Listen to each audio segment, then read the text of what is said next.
All right, welcome to the Carl Jackson Show. This is your daily dose of objective truth in a world of confusion and lies. We're going to be talking about the Annunciation Catholic school shooting.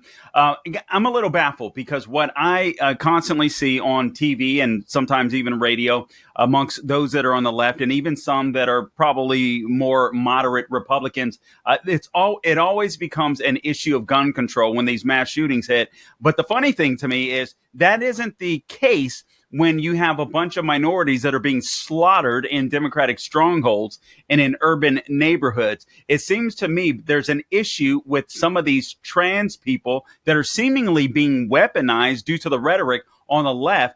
They're turning into terrorists, some of them, obviously not all, not even many, but enough to cause serious damage. And this is something that we need to talk about. Instead of talking about the symptoms, let's get right down to the disease and also the fact that now it appears that Christians are the ones that are being targeted and the left are trying to pretend otherwise. I'm joined by my guest yet again, Dr. Currie Myers. You guys know him, law enforcement for decades, sheriff of one of the largest counties in the Midwest. He's done federal law enforcement, state law enforcement. He's done a bit of everything. He's also a professor at Benedictine College. He's an expert when it comes to criminology, has his own radio show, his own podcast. You can join his Substack as well. Dr. Currie Myers, welcome back to the Carl Jackson Show. Always a pleasure, Carl. Thanks so much. Doc, thank you for coming on. Really appreciate your time. Sadly, and we say this every single time, Doc, listen, I call you or vice versa. You'll text me when a serious situation like this goes down. And it seems, Doc, that these are becoming more and more frequent.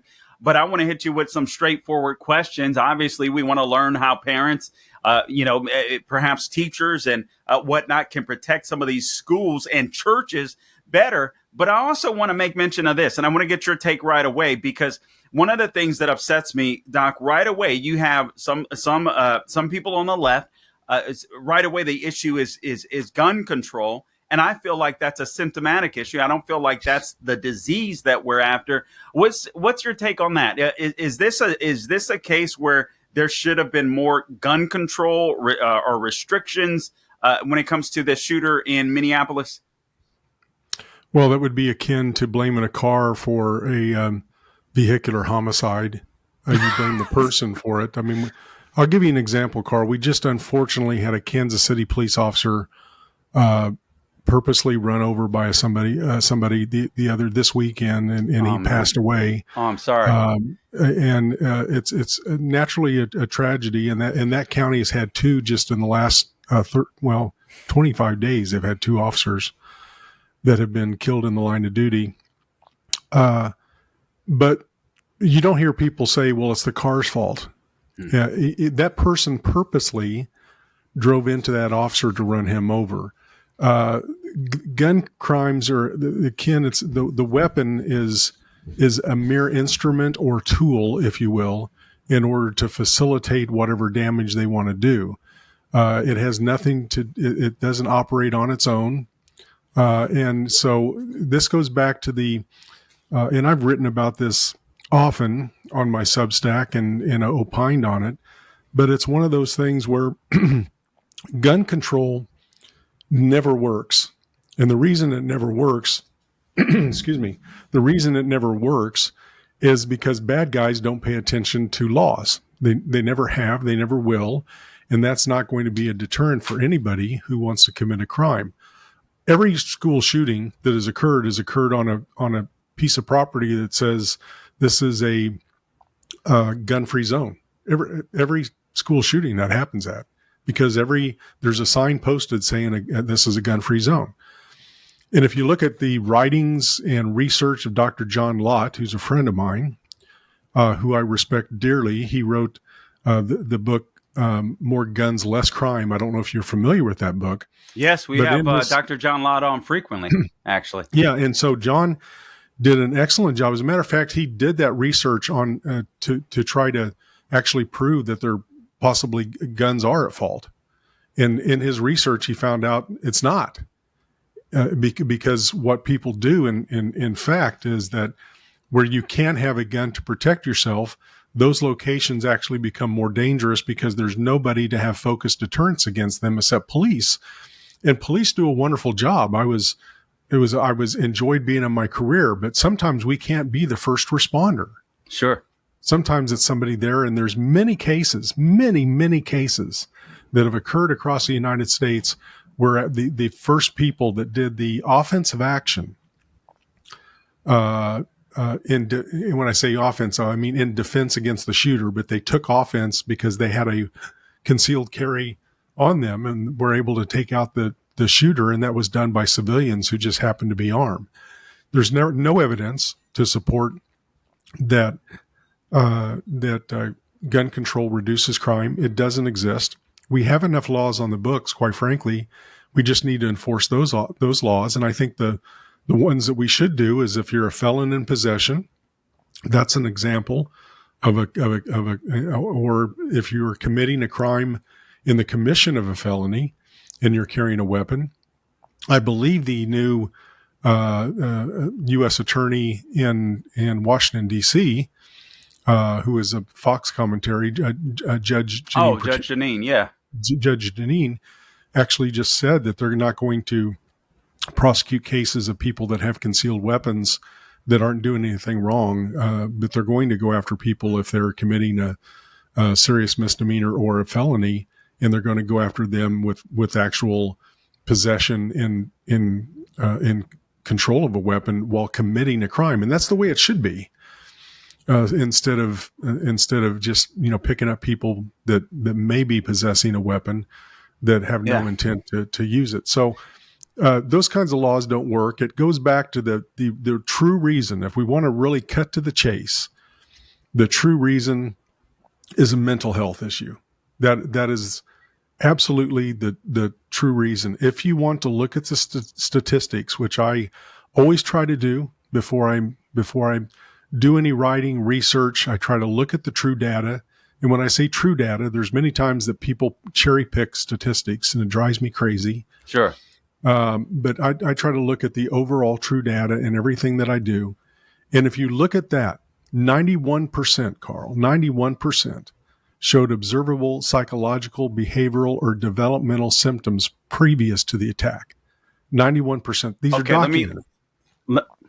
Let me butt in here, Doc. Are you saying, what are we specifically talking about, these mass shooters, if you will, that have shot up schools, churches? We're not talking about your everyday street thug that perhaps has committed a mass shooting somewhere on the corner of Chicago. Yeah. Is that right? Or that's it. Okay. I'm talking about school shootings. Yep, school shootings. 91% of those have observable psychological, behavioral, or developmental symptoms pre-attack. That means they've been noticed somewhere in the community. 63% have suicidal ideation, and in order to be diagnosed with suicidal ideation, you have to be diagnosed with that by a physician. 54% is it possible received, some? Go ahead. Go ahead, Doc. I'm sorry. 54% have received. You go ahead. I'm sorry. 54% have received mental health services. And 83%, Carl, have communicated previous to the attack, have some sort of leakage that has occurred with them. That means they've communicated some threat or intent to harm. So it's called leakage in my world. And so those are significant numbers.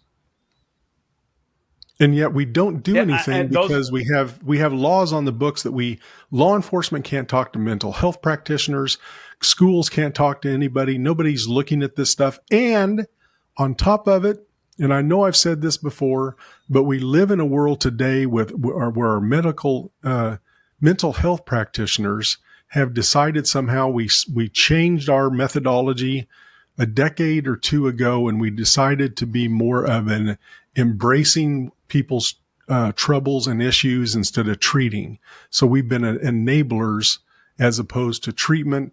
If you have suicidal, if you have transgender issues, then all of a sudden you're going to embrace those issues and say, you be you. It's okay to do what you want to do instead of identifying that and getting some treatment. So we've been enablers, not treaters.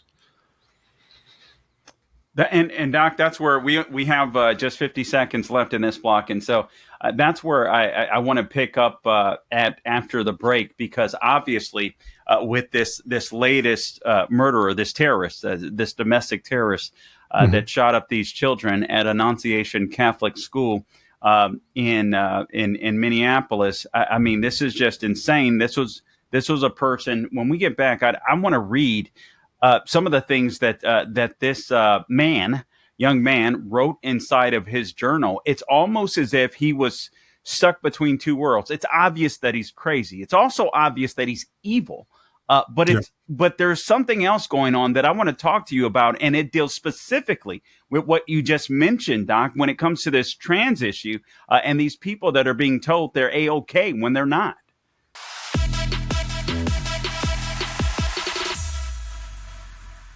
Minnesota ranks the highest per capita for being a safe haven for transgender individuals in Minnesota. And okay, so Doc, that was, again, I'm speaking to my guest, Dr. Currie Myers. Real quick, Doc, where can people find your work on Substack and elsewhere? Thanks again. It's drcurriemyers.substack.com. Currie is Currie, and Myers is Myers. Or you can just Google Dr. Currie Myers and everything comes up there. Okay, so you heard the governor, Doc, say that basically Minnesota is a safe haven for trans people. Guys, listen, I'm not trying to beat up on trans people, but there's an obvious issue that we need to address where I believe there's this seems to be somewhat of a contagion, if you will, where we had the Covenant school shooting. There's other shootings that have occurred, mass shootings that occurred with trans people as of late. There was a trans cult, if you will, that if I recall correctly, earlier this year, literally set up a state trooper up north or somewhere in the Midwest and killed him, if I recall correctly. And I am concerned that what's happening here, Doc, is you heard the governor, this is a safe haven for trans people. First off, you're talking about a very infinitesimal size of the population. I mean, 0.1%, if Correct. that. But it's a growing number because a lot of these so-called trans people, I think, are being persuaded to become trans. I mean, I was reading a story earlier I believe it was from the New York Post, where the shooter said that, listen, he regrets that he was brainwashed into this trans nonsense, and obviously he isn't all there, but I have to suspect that sometimes he's mentally fluid. He knows enough, but it almost felt like he was trapped between two worlds. Like he didn't want to disappoint the trans community. So he couldn't tell the trans community that he was, sick of being trans and that he was brainwashed. And yet he had this hatred for Christians, and he wanted to go after Catholics. But there's okay, I guess I'm saying all that to say this: is it possible, Doc? You've been in law enforcement, around law enforcement for a great portion of your life. Is it possible to use some type of psychological, I don't know, warfare to weaponize these people against us? Because frankly, I don't want to sound like a nut job, Doc, but I kind of feel like that's what's happening when it comes to these trans shooters that are, going after Christian children. No, I think you're right, Carl. I wrote a book called The Advent of Feral Man last year. And in that book, I identified that we have a change in criminal archetypes that have been occurring in the last decade or so. And the criminal archetypes have been changing and become much more associated with the dark psychological traits, particularly the dark tetrads, which is narcissism, Machiavellianism, psychopathy, and sadism. And the interesting part is if you look at those that are now, I'm an applied criminologist. I am not a psychologist. I want to state that first, but I study these things in association to criminal activity, right? So this is why I spend a lot of time on it. But if you look at school shootings in general, if you look at the FBI average school shooting, it's going to be adolescent male. It's going to be usually an insider of some sort, either a student or former student or somebody who works at that school. People who are mentally unstable or in crisis, who broadcast their intent beforehand, and who have access to certain firearms. That's by and large the highest percentage of people in that. Now, if you go quicker into the same background of those who are suffering from the dark psychological traits, again, of narcissism, Machiavellianism, psychopathy, and sadism, once again, the people that is most likely to is adolescent males.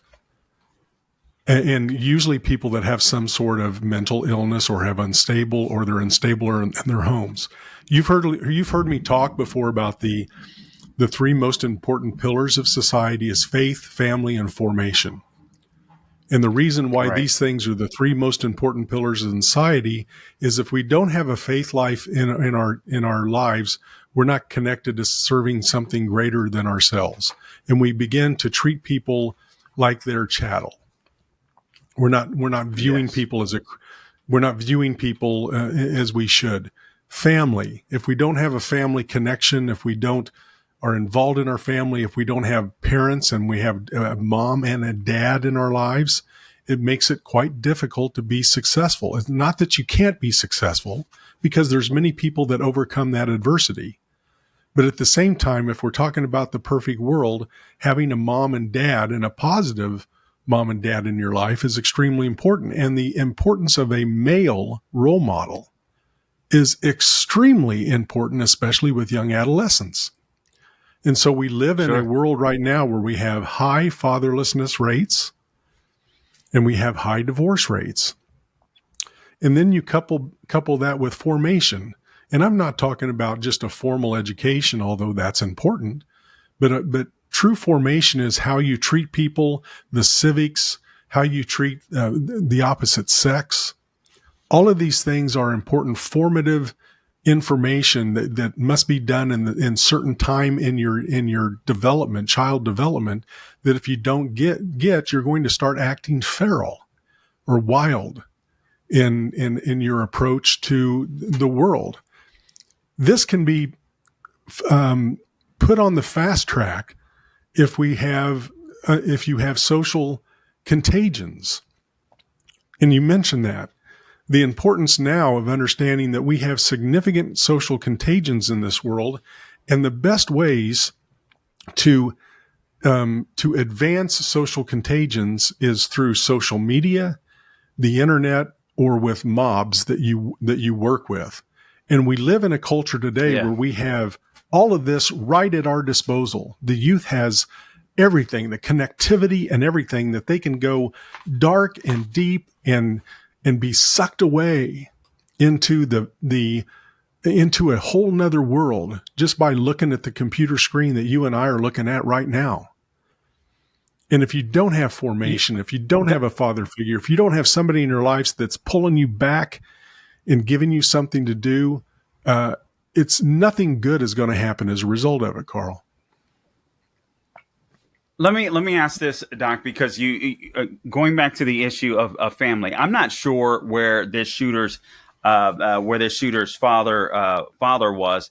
His mother apparently okayed him transitioning and changing his name. I'm not saying his name. I don't know. I haven't really bought into that, but maybe I guess data suggests that it's true. If you mention the names, other shooters try to copy and emulate. It seems like he tried to do the same thing, and I am intentionally calling him an he because he was a he. Yes. But it seems, if I recall correctly, the mother seemed to encourage this transition, whether he had some type of surgery, whether he was on any type of hormone or estrogen treatment, whatever it may be. I don't know, but certainly at some point she encouraged this, or at least allowed it while he was still underage. I guess that's permissible in the state of Minnesota. But I sat there and I thought, okay, so this mother, I mean, in my opinion, she's complicit. I mean, I'm sorry. This is, I feel like the mother who was a secretary at that school at one point in time. I'm like, first, did you just work there? Are you a person of faith? Why would you even bow down to this? Ultimately, she's got to be feeling horrible, but in part, I think she's to blame. And I say that because a lot of these trans people, I always look at the parents. Oftentimes, you'll read these stories, and I read about the parents behind them, and they've either encouraged it, they've gone along with it, or what have you. And I'm sitting there thinking, you're supposed to protect the child, not let the child get lost in the abyss of this delusion, which is what it is. And I'm not, this is a true mental disorder. This is gender dysphoria. But the people that treat it like it should be celebrated instead of treated are driving me crazy. We only have a minute left in this block, Doc, but it's yours. Well, I completely agree. There's four causal reasons for that. The first one is parents who've allowed it. The second one is schools who have allowed it. Sometimes the parents are unaware and the schools have taken those first steps. The third is governments. Governments in many states and in other countries and the United States of America there for a while under the Biden administration embraced it. And the fourth is the medical community, Carl. And so you had all those people also, in my opinion, were infatuated with the social contagion of DEI. It goes back to DEI and embracing all those. And when you have all of this kind of, you're okay, I'm okay, DEI, we're all woke, we're all going to be okay. Just let people be who they want to be. It's nothing but trouble for the young adult. All right. Honestly, I mean, this is a very disturbing, and this feels more like a trend. We'll get into more of that on the other side with Dr. Currie Myers. You are listening to the Carl Jackson Show. You guys stay tuned.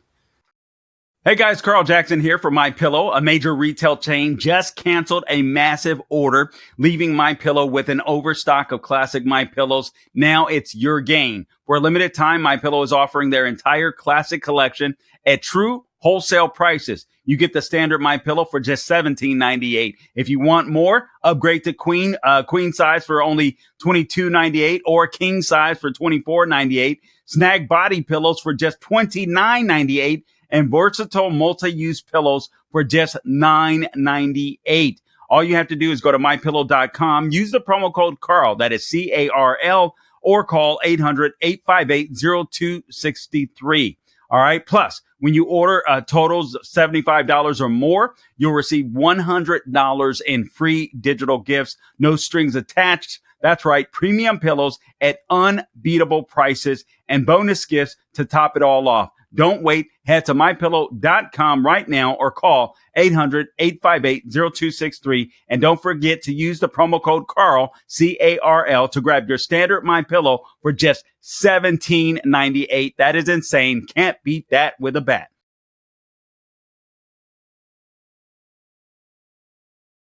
All right, welcome back to the Carl Jackson Show. I want to go right back to my guest, Dr. Currie Myers. Doc, there was this mayor of Minneapolis. What is his name? Something Fry, Jacob Fry or Frey. He talked about, and obviously this was fresh. I guess I want to give him the benefit of the doubt, but at the same token, I don't, simply because this guy was so weak when it came to the George Floyd riots and letting people destroy the city of Minneapolis and just run all over him, talk to him like he was a little beat down girl. And he took it. And now he's trying to sound like the tough guy. He talks about, don't just say this is about thoughts and prayers right now. These kids were literally praying. I would suspect someone that was not a person of faith would say that. I think this guy's a complete and utter wimp and a moron, but nonetheless, I want to let the audience hear it, and I want to get your response to it, because I think the kids were doing the perfect thing. They were praying, and then obviously this guy doesn't understand people of faith. Listen, as a person of faith, you pray not only to get in tune with the Lord God Almighty and His will, but so that He can give you comfort. And that's exactly what these people were seeking at that period of time. So let's go ahead and play cut number 34, because this guy doesn't understand the difference between good and evil and why people, in my opinion, believe in the Lord in the first place. Cut number 34. These were Minneapolis families. These were American families. And the amount of pain that they are suffering right now is extraordinary. And don't just say this is about thoughts and prayers right now. These kids were literally praying. It was the first week of school. They were in a church. These are kids that should be learning with their friends. They should be playing on the playground. They should be able to go to school or church in peace without the fear or risk of violence, and their parents should have the same kind of assurance. These are the sort of basic assurances that every family should have, every step of the day, regardless of where they are in our country.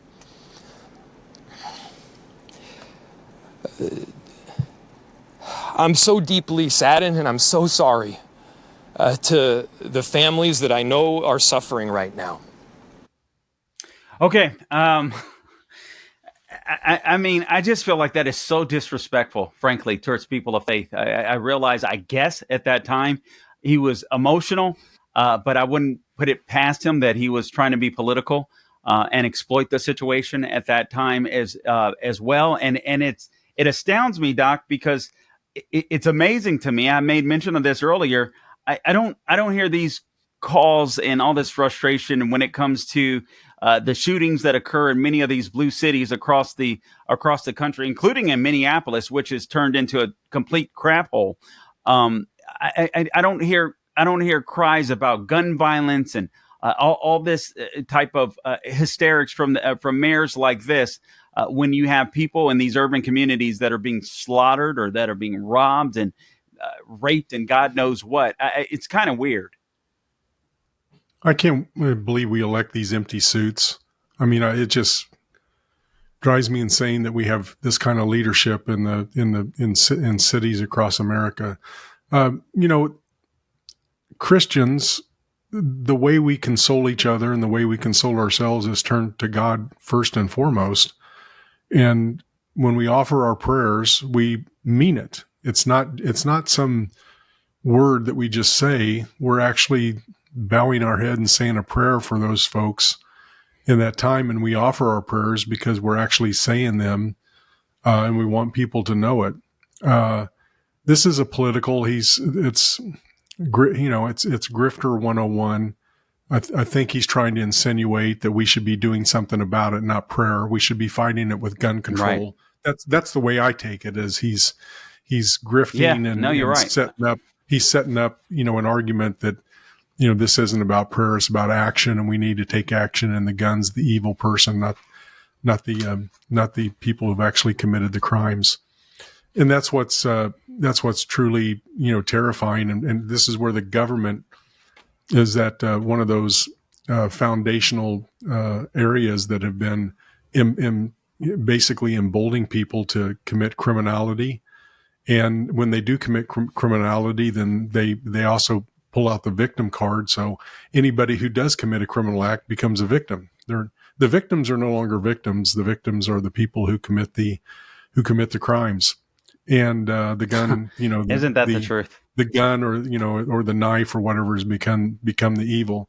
But it goes back to this has been, these social contagions have happened so much that there is a thing called Trantifa now, which is an offshoot of Antifa. Yes, that has been extremely violent. They've attacked ICE facilities not too long ago. I think there were 6 of them down in either Arizona or New Mexico. Forgive me, I can't remember where they were, but I think it may have been Arizona, in which they harmed an ICE agent when they tried to attack a detainee facility. There used to be, that is right. Going back to school shooters, it used to be 98% male. It's now down to 94%, and that's because the last 6-7 years or so, 3% have been associated with people who are transgender or non-binary, those two things. And so they've had to lump them into a different category. Now, 3% doesn't sound much, Carl, but when you look at the last 6 years, when they were not even on the scorecard before, And now that's 3%. And as you mentioned, might be 0.1% of the population, 0.1%, not even a full percentage point. If they're attributing to 3% of the active shooters, that's a significant problem. And I want to turn to Satan for a second, and not turn in a good way, of course. I want to turn to the fact that when you have these dark psychological traits, you can go down a road. Doc, let me make mention of this real quick. Yep. Let me make mention of this real quick. We're literally playing. It's sick. It's twisted. We're not playing the audio, but we're playing basically the video recorded manifesto of this murderer. So some of the stuff that you will see is graphic. I believe every single one of these weapons may have been used, as he basically was locked out of that Annunciation Catholic school, but shot into the school where the children were basically sitting ducks, just pure evil. Go ahead, Doc. I'm sorry. No, I'm glad you pointed that out, because and I also want to give law enforcement credit for this time giving us the manifesto and giving us the videos. They haven't held it. This is kind of stuff is the way things should be. It should be that kind of transparency and accountability in law enforcement. So I really give kudos. I don't agree with Minneapolis PD and the chief a lot of times, but in this particular case, the fact that they've released this information, I think, shows something that it's important, because this fit the political correctness to keep rat holed somewhere. I mean, there's this, being Minneapolis, especially, I'm surprised they released it, but I'm glad they did. But this goes back to the fact that we've had a significant problem with this gender identity issues, and it's affecting people, and it affects the dark psychological traits. And in this particular case, I think the internet's been wiped of it right now, but there was a drawing that this person did of him staring into a mirror. This is a drawing that he did, handwritten, staring into a mirror of himself. You saw the back of his long hair, looking into a mirror, into what looked like a bedroom mirror, and staring back at him was Satan. And there was a conversation, and it was saying, "Help me." Wow. And I don't have verbatim, but it said, "I'm not going to help you." And it said, "Please help me. I want to get out of here." And the last statement, supposedly from Satan's word, was, "Go kill yourself." And so when you deal with Satan, if you have open doors, and the dark psychological traits are doors that can open into that dark world, then you never know when Satan's going to open that door further at his convenience. Extra thick. And it's a great point. I mean, and this is something that I think people have to wrestle with. You're dealing with pure evil. First off, you're dealing with someone that already has psychological issues. You encourage him to go further into these issues, and God knows, what else he's dealing with. The transforming or transitioning or whatever doesn't satisfy him, and things only get worse. I actually found some of the writings. Doc, if you could stick with me for one more segment. For those of you that might be listening, you're listening to the podcast, but also you're watching on the Salem News Channel, I want to encourage you to like, follow, and subscribe to our YouTube channel, The Carl Jackson Show on YouTube, or wherever you go to get your podcast, The Carl Jackson Show.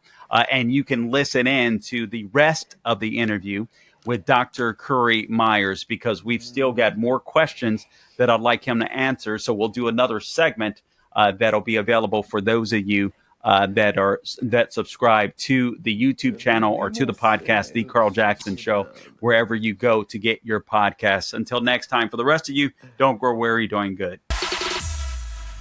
Okay, welcome back to the Carl Jackson Show. Again, your daily dose of objective truth in a world of confusion and lies. I'm joined with my guest, Dr. Currie Myers. You guys know him. He's been on plenty of times. He's got his own radio show, podcast, also Substack, drcurriemyers.substack.com. Everything concerning criminology, law enforcement. This is a guy that you want to read. This is a guy that you want to listen to.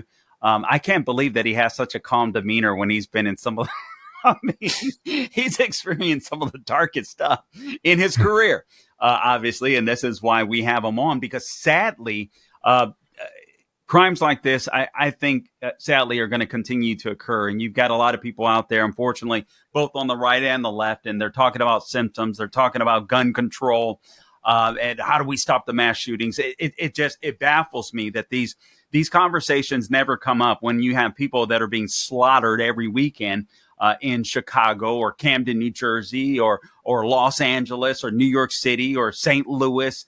All of these blue cities.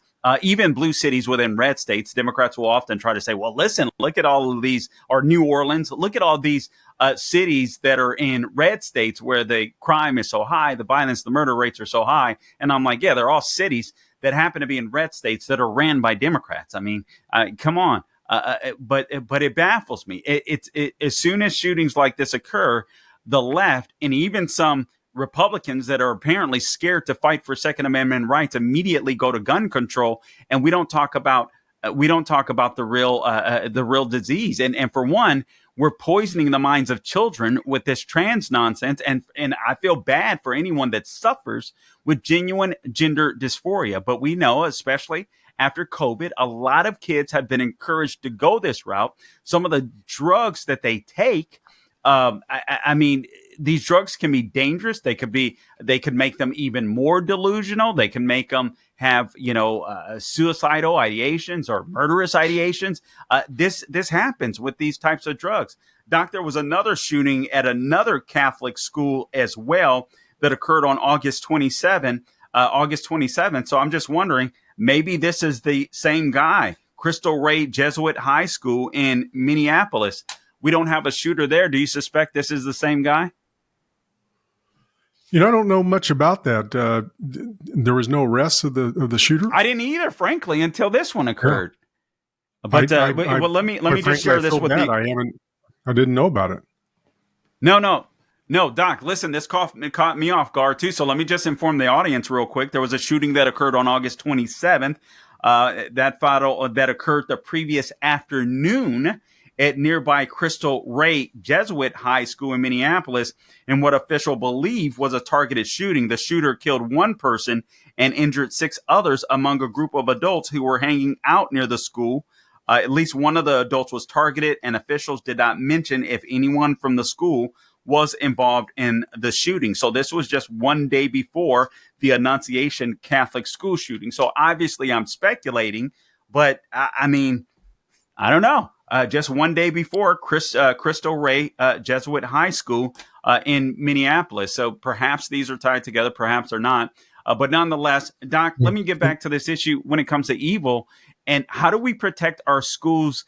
If you could give us a game plan, what needs to happen? Schools, churches, these soft targets. What do we need to do? Because frankly, evil exists. Criminals, like you said, Doc, are not going to follow laws. I mean, we can decry gun control all day long. They don't care about crime. Otherwise, there wouldn't be jails. Otherwise, there wouldn't be law enforcement. People like yourself, they don't care. Yeah. So what do these churches, schools, what do they need to do to protect themselves? Well, I think the very first thing is there's got to be a mental illness strategy where they identify people that are struggling quicker and get them some help, because the data once again shows that the vast majority of these shooters have some sort of psychological, observational, behavioral issues that are associated. And we know the data supports also that they either were at that school, went to that school, or have somebody that works at that school. So let's pay attention. If I were advising the school, let's pay attention to our students and see the ones that are struggling and try to get them some help identifying, being situationally aware. Don't embolden, don't empower them with their struggles. If they're dealing with transgender issue or gender confusion, don't enable them, help them get some treatment. So that's first and foremost. From a force protection point of view, it's really all about controlling access. Now, in this particular case, the shooter tried to gain access and the doors were locked. So there is a good chance that there could have been a higher kill rate, forgive my terminology. Right. but that's what it's called. There could have been a higher but kill true. rate if they would have had access, if he would have had direct access to walk in. It's also very unlikely that a person shoots through a window or door that's covered. So this was an unusual case. He also was older. Trans shooters are older. They're usually in their 20s, whereas most school shooters that aren't trans are actually in their teens. That's an unusual phenomenon. But this is one of the first shooters that actually shot through stained glass windows, which means you really can't see through them. You just were doing errant shooting into those windows. Now, I don't know any Church of America that's going to pull out beautiful stained windows and try to have bullet-resistant glass put in lieu of those stained windows. It's not going to happen. Sure. So that's the unusual part. I think it comes to the point where we have to have armed security that are working at schools, and there's a lot of public schools that have them now.